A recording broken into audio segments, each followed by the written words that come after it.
वारस ॾिनो माछी में अहम ख़बर है जिथे जुड़ेजा बिरादरी के झेड़े दौरान ज़ख़्मी थियल पीरसन फौत थी वियो आहे। वारसन पारां पीरसन दीदार अली जुड़ेजो जो लाश थाने अॻियां रखी एहतजाज कयो वियो।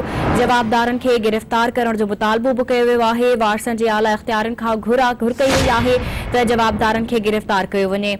वारस ॾिनो माछी में जुड़ेजा बिरादरी के झेड़े दौरान ज़ख़्मी थियल पीरसन फौत थी वियो आहे। वारसन पारां पीरसन दीदार अली जुड़ेजो जो लाश थाने आॾो रखी धरणो हंयो वियो आहे। जवाबदारनि खे गिरफ़्तार करण जो वारसन पारां मुतालबो कयो वियो आहे। वारस ॾिनो माछी में जुड़ेजा बिरादरी के झेड़े दौरान ज़ख़्मी थियल पीरसन फौत थी वियो आहे। वारसन पारां पीरसन दीदार अली जुड़ेजो जो लाश जेको आहे उहो थाणे अॻियां रखी एहतजाज कयो वियो आहे।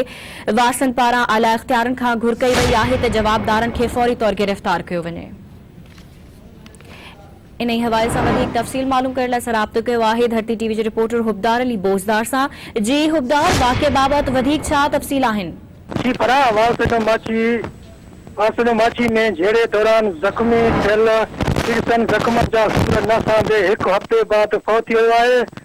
वारसन पारां पीरसन जो लाश थाने अॻियां रखी SHO खिलाफ़ सख़्त नारेबाज़ी कई। वारस ॾिनो माछी थाने की हद ॻोठ पावड़ जुड़िंजो में एक हफ़्तो अॻु घरनि खे बाहि ॾियण जी ॻाल्हि तां जुड़िंजा बिरादरी के ॿिनि धुरियुनि में झेड़ो थी पियो हो। झेड़े दौरान 11 ॼणा ज़ख़्मी थी पिया हुआ, जंहिं मां हिकु ॼणो 50 वरनि जो पीरसन दीदा जुड़िंजो फौत थी वियो।